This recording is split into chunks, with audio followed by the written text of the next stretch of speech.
Welcome back to Crystal Lattice Studio, and we have another exciting project today. We're going to be making a Black Knight helmet because I'm going to a Renaissance fair and I want to wear something cool. So we're going to go through the build on this super quickly. Essentially, I got a foam pattern from SKS Props and I just modified it to be more of a bucket shape like the Black Knight's is. And I didn't do anything crazy on this one. I really just cut out a few pieces of foam, added some detail parts, and just kind of sanded it and made it look clean. The most exciting technique I think I used on the whole helmet was using a heat gun to heat up the foam and cut out these rivets. It saved me a lot of time because I didn't have a hole punch this big and I didn't want to use tiny little rivets. So I used this weird heat gun attachment, just stuck it in the foam, not for super long because I didn't want it to melt, but just enough to kind of melt the foam around it and make a cut. And so that's how I made my rivets with this 6mm foam. I'm not sure how big the rivets are, but I would recommend this only if you have good ventilation because this was very stinky. Burning foam is not a good smell. And I just added those with super glue. But yeah guys, the helmet was super simple. I didn't feel like I needed to make an in-depth tutorial, but I still wanted to show you because I'm really happy with how this costume came out. And once again, it's not a Studio Lattice project unless it's made in under 1 week. Honestly, at this point, that's kind of just the theme of the channel, making costumes really quick without super expensive materials. And this costume was super inexpensive for me. I had all the materials already laying around, so it was definitely nice to keep a project under budget because we all have those projects that go way over time and way over budget, and this was honestly a very refreshing 1 week build. But yeah, I added a top trim and I added the rivets. The rivets were definitely the most time consuming thing of this whole build, just because it was a little bit tedious, but to be honest, it wasn't even that bad.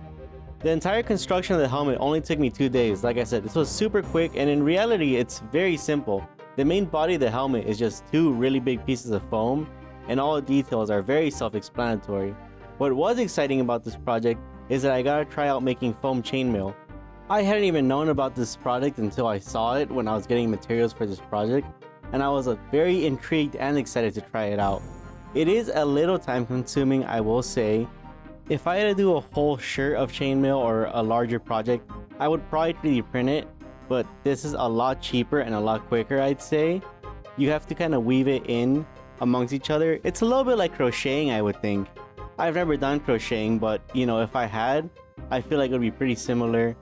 And since I have you here for a moment and we're 2 minutes into the build, I would like to ask you guys to all subscribe. Please, I'm trying to get to 2K subscribers for the month of September, so it'd really help me out if you drop a subscription. But yeah, so that was really it for the chainmail. After I got it all weaved, I just added this little frame around it so that it would stay put and it would be more resilient, and so that it wouldn't unweave as I wore it. And now here's the helmet plasti dip. I'm gonna be using chrome airbrush paint to get a really nice look on this. I feel like a lot of people don't know that you can use certain airbrush paints on foam, and it gives really good results. Especially with metallics, some of the Rust-Oleum cans that are enamels tend to crack a lot. And with these thinner airbrush paints, they really just kind of dig into the plasti dip layer and it really does not crack as much. And I think it just overall gives a lot more of a real finish. So I'd really recommend it if you have an airbrush. I like using Alclad, but I also use Tough Chrome, I believe. They're chrome paint Etsy seller. And after I finished the painting, I used this very simple silver paint to do some dry brushing. Although you might ask me why I use silver to dry brush on chrome, there is actually a very big difference.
shirt.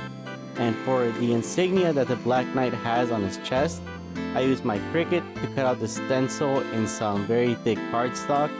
And the plan here is to just attach the stencil onto the shirt and use a sponge with some red acrylic paint to tap on the design of the board so it wouldn't end up too thick.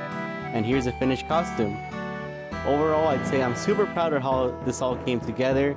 Like I said, this was only made in a few days and with a very low cost, which is very important to me because I know that these costumes can really add up over time.